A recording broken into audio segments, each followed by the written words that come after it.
Salut à tous, j'espère que vous allez bien. On se retrouve aujourd'hui pour faire cette peinture qui est la septième du défi de peinture mosaïque.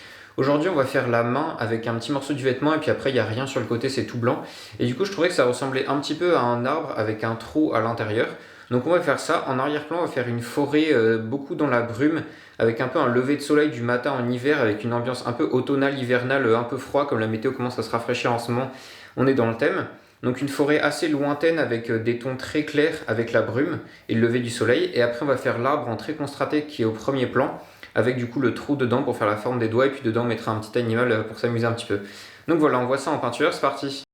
Donc vous pouvez voir la toile qu'on va faire aujourd'hui avec la main et puis un petit morceau de la queue de l'oiseau qui est juste au-dessus. Donc je ne sais pas si vous arrivez à voir l'arbre que je vais essayer de faire, donc avec la partie du tronc qui est tout le bras et puis le bas, le morceau du vêtement, ça va être les racines qui vont dans la terre au niveau de l'arbre.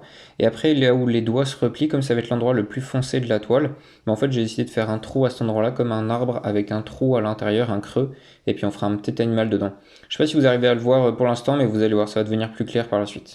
Pour commencer à faire l'arbre, je passe un glacis marron foncé qui est du terre d'ombre naturel sur toute la partie foncée du trou, et après je rajoute un tout petit peu de blanc et de jaune pour faire la partie claire qui va être un peu plus au soleil.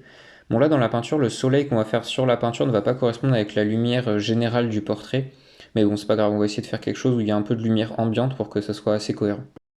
Une fois que j'ai fixé les couleurs et les valeurs générales du tronc, je vais passer à l'arrière-plan. En fait, je vais pas mal travailler là-dessus et puis on reviendra sur le tronc à la fin.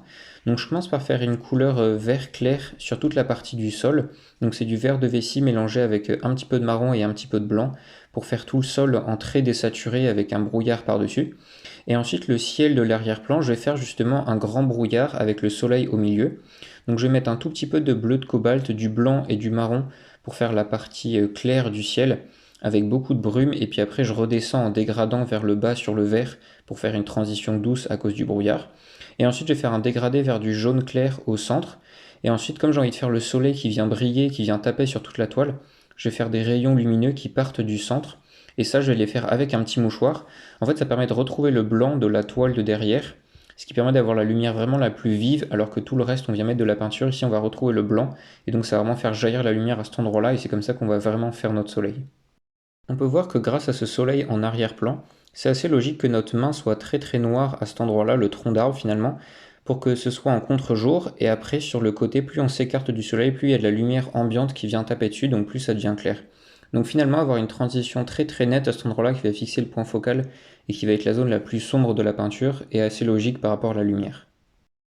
Une fois que j'ai fini de faire mon grand dégradé d'arrière-plan avec le soleil et l'herbe, je vais venir faire plein de troncs d'arbres par-dessus pour faire une grande forêt. Donc quand ils sont très éloignés, je fais un mélange de marron très très clair, et puis en l'appliquant avec mon pinceau, en fait, il se mélange un petit peu avec le ciel, ce qui va faire vraiment quelque chose de très clair, de très désaturé qu'on voit à peine, mais qui va juste faire la forme générale des troncs.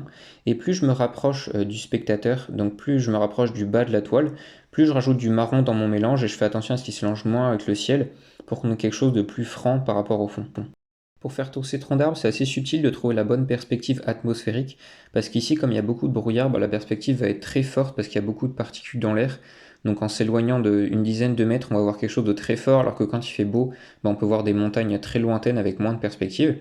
Donc pour faire cette perspective, en fait, je vais choisir arbitrairement trois valeurs, et je vais faire en fait trois étages d'arbres, c'est-à-dire qu'il y en a une où c'est très lointain, avec du marron très très clair, une où c'est un peu plus proche, et puis une avec beaucoup plus de marron pour les troncs d'arbres qui sont plus proches. Et comme j'ai envie qu'on ait quand même quelque chose d'assez dégagé et qu'on voit bien l'arbre, je vais pas mettre d'arbres très proches pour pas avoir une valeur trop proche de celle du tronc d'arbre qui est au premier plan, parce que sinon on commencera à se perdre un peu. Donc je garde des arbres assez éloignés pour garder des valeurs assez claires. Une fois que j'ai fini le fond, je vais m'attaquer au tronc d'arbre du premier plan où je vais rajouter pas mal de détails. Donc pour commencer, en fait, je vais faire plein de petits traits sur le bois pour représenter l'écorce qui est assez ligneuse avec plein de petits traits un petit peu comme sur un chêne si vous voyez la forme d'écorce qu'elle a. Et donc je viens faire des petits traits avec une couleur plus claire ou plus foncée pour faire de la texture en fait sur tout le tronc d'arbre. Et je fais la même chose sur la partie claire avec des couleurs un peu plus foncées. Et ensuite je viens foncer un petit peu le trou qui est dans l'arbre pour qu'il ressorte mieux par rapport au reste et qu'on voit bien qu'il y a un trou à l'intérieur et que c'est pas juste une bosse ou une ombre de quelque chose d'autre. Ensuite, le bout des plumes de l'oiseau qui est tout en haut, je trouvais que ça ressortait pas bien si je faisais juste des branches marron, elles étaient trop grosses par rapport au reste. Ça aurait pu être plausible si c'était en très gros plan, mais en fait là ça paraissait bizarre par rapport au reste de la peinture. Donc en fait je vais juste faire une branche avec des feuilles d'automne, donc plein de feuilles jaunes, orange, jaunes. Là je mets beaucoup de matière pour que ça ressorte bien et je fais des petits traits un peu chaotiques pour refaire la forme générale avec quelque chose de bien touffu. Et ensuite je fais des feuilles qui tombent depuis le ciel vers le bas, et puis après je fais quelques feuilles en bas sur les racines, quelques feuilles coincées dans le trou de l'arbre. Enfin voilà, je m'amuse un peu avec les couleurs pour faire quelque chose de joli avec de la matière, faire quelque chose d'un peu coloré, et puis qu'on voit bien qu'on a un paysage automnal en pleine nature. Maintenant, je vais m'amuser à rajouter un petit détail sur l'arbre. Je vais essayer de faire une chouette qui est dans l'arbre. C'est assez caractéristique de ce genre d'endroit où quand il y a un trou dans l'arbre, on voit souvent dans les dessins animés ou les livres une chouette qui est dedans. Donc là, je vais reprendre un petit peu ce cliché, je trouve ça marrant. Puis comme ça, je peux faire un animal pour rajouter un petit peu de vie dans la toile. Donc je vais faire la forme générale de la chouette en marron assez foncé, mais en rajoutant un petit peu de jaune et un tout petit peu de blanc dedans pour qu'il ressorte quand même par rapport au fond et qu'on le voit un tout petit peu, mais que de loin ce soit suffisamment faible comme transition pour qu'en fait on ne voit pas vraiment les différences de valeur. Et ensuite je vais faire quelques petits détails pour ses plumes, les yeux, le faire son bec en noir, faire un petit point blanc dans les yeux. Enfin voilà, faire quelque chose qui se ressente un petit peu mais avec assez peu de détails et assez peu de peinture. Ensuite, je redétaille rapidement les branches dans les feuillages en rajoutant quelques traits marron foncé par-ci par-là pour avoir quelque chose où on voit bien que c'est une branche de feuille. Et puis voilà, la peinture est finie. J'espère que le résultat vous plaît. Je trouve ça assez sympa de faire un soleil avec un bel éclat comme ça. Ça fait vraiment matin d'hiver dans une forêt bien brumeuse, avec la chouette qui vient de se réveiller dans son arbre. Je trouve que pour le coup, ici, on voit de moins en moins la main, même si que de près, on voit encore la forme qui est un petit peu bizarre.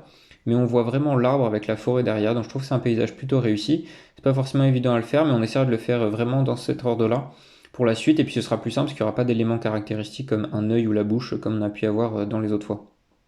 Donc voilà la peinture terminée, on peut voir juste ici la main avec le fond derrière. On peut voir que comme on a gardé des couleurs très claires, on a vraiment une différence assez forte entre le foncé de la main et le clair de l'arrière-plan avec la forêt. Même si on a fait plein de petits détails, en fait comme on a gardé des couleurs claires, de loin en fait ça se voit pas et on garde le bon contraste au niveau de la main. Ça fait plaisir, ça commence un peu à se remplir avec toutes les couleurs et je trouve que le résultat commence à être pas mal et puis on va voir ce que ça donne à la fin forcément. Voilà, portez-vous bien, peignez bien, n'oubliez pas de vous abonner à la chaîne et d'activer les notifications si ça vous plaît, si vous voulez pas rater la suite et puis à bientôt.